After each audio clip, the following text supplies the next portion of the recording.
Yeah, and I think, you know, to that point would be, I think that's the value in, not necessarily being able to be in each one, but there's going to be a video component to each one of these, right? So you are going to be able to, um, if you go on the website right now, you see a schedule of all the things that are going to be on there. So you're going to be able to say, okay, well, this one is, John, this one is Dan, this one is this is that. Those are all things that you're going to be able to, kind of maybe prioritize your time or kind of go back and look at. And so that would be maybe something where the topic you're not necessarily familiar with, you'll be able to see what's upcoming. It's not that you have to be on here and be like, oh man, it's a whole new concept, but you'll be able to kind of pick and choose which ones you want to spend your time on, I guess.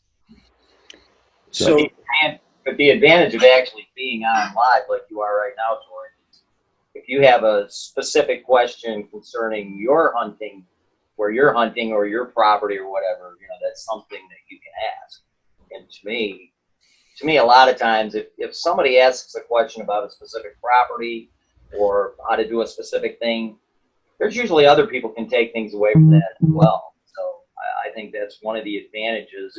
I don't know what your hunting history is, but if you've been hunting a long time and you're a really good hunter, you're not going to be interested in going back and listening to something that a novice is going to ask. But you can ask whatever you want on this platform. And so, just real quick, I'm gonna try and do something here and put you on the spot a little bit. So, Torrin, you're a saddle hunter, right? Correct. Okay. So I'm gonna try something here. He doesn't even know that I'm gonna do this. I am pulling up somebody else here. I'm pulling up probably another one of the foremost saddle hunters. Taylor Chamberlain. I'm bringing on. So we've got Taylor Chamberlain and John Eberhart on here. So let's say if you were new to saddle hunting and you wanted to talk to probably two guys that have killed more deer out of a saddle than anybody on the planet. Now you're in the room with them. So what questions would you have about killing deer from a saddle with two of the foremost saddle hunters? So here's a question.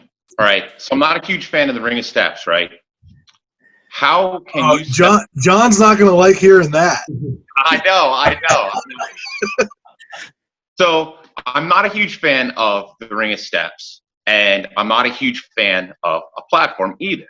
I like having the mobility to be able to get around trees, but because I'm a sitter, I like being able to have something there that I can put my feet down and put my knees up against a tree. You follow?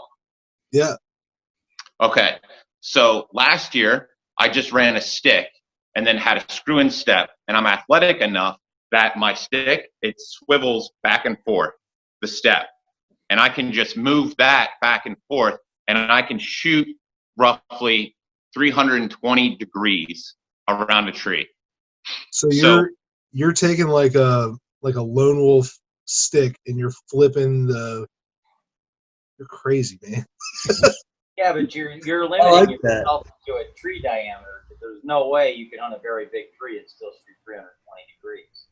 So you're hunting a relatively small tree diameter. Otherwise, you'd have to have steps around the backside because you couldn't lean far enough to one side on a bigger diameter tree to take that shot. And also, the reason I'm a Ring of Steps guy is I like my movements when I'm in a tree, and I'm typically, when you're going to move around in a tree, it's because a deer's coming in. Something's happening, and that's why you're moving. You're moving to either use the tree as a blocker on a non-target deer, or you're moving around to get a shot. And when you're moving, the best time to kill deer is during the rut phases and the foliage is down. So when you're making a move, you're more apt to get picked if you have big, harsh movements, body movements. So with a Ring of Steps, I gap mine like 8 to 10 inches apart, and depending on the diameter of the tree, I'll have 4 to 7 or 8 steps around the tree. And I can walk around the tree to the back side or to the right or however I want to go with very subtle movements where I've watched a lot of YouTube videos where somebody's on a platform or on a stick like the top of the stick. And I know a guy that shot a really nice buck just off the top of the stick. And they put their feet on the kind of on one step on the top of the stick, and then they'll let their body swing around to the backside of the tree. And at some point in time, you're doing that to take a shot at a deer. And gravity is taking over your body sometime during that swing, typically, if you're swinging around to shoot the backside. If you're swinging around to shoot to your 1 o'clock, you're swinging completely around to the backside of the tree while keeping your feet in one spot in the front. And anytime, to me, where you don't have 100% control of your steps and your body movement, where gravity is going to take over your body for a half a second, that's unacceptable to me. Because the mature deer where I'm hunting anyway, they pick that. My odds of getting picked are pretty high. Now, when I've hunted out west, that hasn't been an issue, but here it is. And I just feel like the ring of steps give me more an advantage because I can move around the tree very easily, no harsh movements. I can use the tree as a blocker. When you've got your stick on one side of the tree and you're facing the tree, that's pretty much where your body is. It's hard to even swing around the tree to use the tree as a blocker on a deer that's going to go by that you don't want to shoot. And Taylor, I don't know if you know Taylor, Torrin, but Taylor, he shoots deer like all year round. So he's killed more deer out of the saddle than anyone. I'll give you that one, Taylor. I've killed a couple. So just out of curiosity, Torrin, why do you not like the ring of steps? Well, I moved him back. I thought we were done. So or even the flat. I'll bring him back.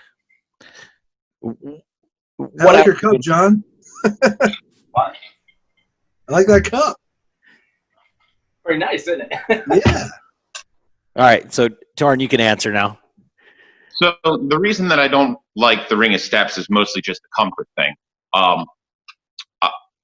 I feel like my feet get fatigued for longer sits in a ring of steps. But you're sitting, right? So you're kneeling in the tree. So you're. So I'm just using my knees to basically brace, but I would say 3/4 of my weight is the instep of my foot. Okay. How can you stand on a step on the top of a stick and have that be more comfortable than on a flat when you got each foot planted on a flat top step? Well, say that again, John. If you have your feet together, basically your legs are together. If you got your feet on the top of a stick, a single step on the top of the stick, how can your feet both be on that small space, almost touching your feet touching each other, versus your feet being more comfortable being on a steps that are maybe 16 inches apart because you got them gapped 8 inches apart and you got one in between your legs and your feet are on the two to each side of that one between your legs. And you're nice and comfortable. And I just don't understand how your feet can be comfortable on what you're doing yet not be comfortable on the steps. So both my feet aren't on a step. So I use a screw-in step, almost like a ring of steps. So basically, I want both worlds. I want a platform, so for the comfort of kneeling, but I want the mobility of the ring of steps. I don't like the ring of steps for an all-day sit or a long sit because it fatigues my legs. So when I'm using just one stick, I'll use it like a platform because it's so close to the screw-in step that it doesn't fatigue my legs, if that makes sense. Or it doesn't fatigue my feet, I should say. So it's like the pressure on your feet. So like the hot spot like that. Yeah. And I think that's probably what he's talking about, Taylor, is, that to me is the big thing of standing on the top of your stick just in its own right, or on this single step or whatever, that pressure. So that's why I stopped using the ring of steps was I was getting like pressure points on my feet where like even when I was sitting, you have that like one flat spot maybe in the arch or ball or whatever, right. But it'll just continually kind of hit that spot. I was just curious how I was trying to envision in my mind like how you're using the single stick top and how that was more comfortable than a ring of steps, because in my mind, the ring of steps is just the same thing. I mean, you can use both a platform and steps around the tree. I've done that in the past. So it's kind of funny you bring this up. John and I were actually together last weekend. I was talking to John about this, but I feel like it's very important when you're saddle hunting, regardless of whether you're using a platform or ring of steps. I call it like keep your head on a swivel, but you have to constantly be monitoring your area, and you have to see the deer before the deer see you. If you're like playing on your phone and then you look up and you go, oh my God, there's a deer at 12 yards, you're done, because odds are you're very vulnerable in a position where you're going to get silhouetted or skylighted or whatever. So even if you're on a platform, and for me, I mean, I hunt from a platform. When I see deer, if I'm not going to shoot them, I'm moving my body very slowly to keep that tree in between the deer and myself. So I think you might want to play around with your system a little bit and try to figure out, if you're sitting to where your knees are in the tree, then that should be relieving the pressure completely, or 99% off your feet, to where a ring of steps might work. The step system that John came out with or helped design with Cranford is really awesome. I stood on it recently and I really like it. That could pair really well with a platform or something like that, and maybe just like tinker with it and try to figure out your best option, because I think if you don't have a platform and you don't have a ring of steps, it's going to be really hard to get into position to take a shot potentially when the time comes, and you don't want to be limiting yourself or somewhat handicapping yourself to take that shot when the time comes. You know what I mean? Sure. All right, I'm going to pop Torin off. We got another guy that wants to come on and talk here. And I want to say hey to Taylor. Thanks. I knew I was going to put you on the spot, but I know you don't have a problem with that. So we'll roll with it. That's what I was going with. So we got our buddy Tim Clark here, who is another very accomplished saddle hunter, and he's appears to be sitting in a truck somewhere. T-Mobile works. He's really good. Yeah, coming home from a side job. How good? No, I just had a little feedback on that question that Torin had. I hunted off a ring of steps for a handful of years, and I still do occasionally, platform more now. But one thing that kind of stands out there is if you've got 75% of your weight on those steps, it's probably not really true that you're sitting a lot. One of the things that I really like to do is set up kind of like what John was talking about, where you're trying to keep the trunk of the tree between where you're expecting the deer to be and yourself. When you're sitting in that spot and you can actually get yourself sitting and relieving some of that pressure from your feet, you can stay like that for long periods of time. And it helps, for one, it takes the fatigue off your feet. And two, it keeps you really still.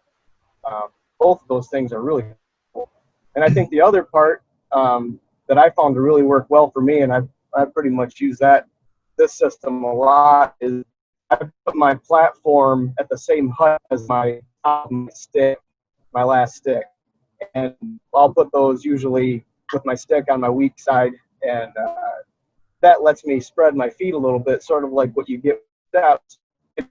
More comfort. You like that comfort of the platform and the mobility to try to get yourself around the tree with something that you can actually get some purchase on.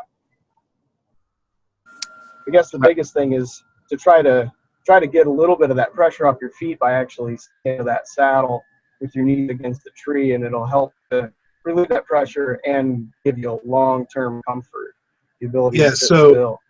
I'm in 100% agreement with both those things. I think it's really important to, like, regardless of what your system is, I probably only have about 5% of my weight on my feet until I have to be moving around. Ditto, I'm the same way. you know, and if even if I'm leaning, you know, I'll have my heels on my platform, but my toes are up on the tree. They're kind of crammed in there, like funky, but it's just my weight's in my butt. It's in the saddle. I'm letting the saddle do the work until it's time to switch into, you know, kill mode is what I call it. But, you know, also that keeps you still, and that's, you know, I'm in full agreement with that. I also do exactly what he says, where I put my top of my stick at the same height as my platform base, and I'll put that stick, if I'm able to, you know, 90 degrees around to clockwise from where my platform is. So that allows me to rotate on a strong shot and then shoot a strong shot, you know, all the way back to the 3 o'clock position, and then a strong shot all the way back to, like, you know, 3 o'clock again. So I'm kind of able to walk around the tree with that stick being there. So it's kind of like a hybrid between ring of steps and platform. I gotta say one thing real quick. I'm the same way, Taylor. I have most of my weight in my butt when I'm hanging. But when my YouTube thing comes out, you guys will see why I would use the ring of steps. I had trees that you couldn't hunt off just a platform. I had a lot of really big diameter trees. Yeah, you have some gnarly, big, wide trees, right?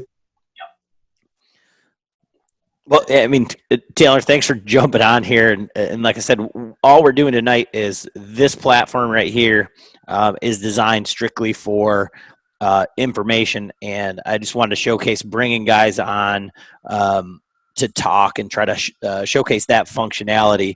And I mean, I guess tonight is a perfect example of you never know who else is watching. So, you know, for me to be able to pull you in here, to be able to, you missed Walter. He was in here. We pulled him on. He said a few things about you, I think, so you might need to text him. But yeah, Some chilling. so just to be able to bring people on and just strictly get that information, be able to ask those pointed questions to people, you know. So I'll let you be back to casual there, Taylor. But I do appreciate. Yeah, I'm happy to help. I mean, and I appreciate you having me on. But it's a super cool platform, and to be able to, you know, ask you guys questions, or just be able to ask, you know, John questions. And you know, John is the reason that I hunt from a saddle. And if you have the opportunity to talk and hang out with a living legend that John is, you need to take advantage of it at all times, man. It's the coolest thing in the world. Great seeing you again. I didn't know you were going to be on here tonight. Cool. Surprise. I'm following you.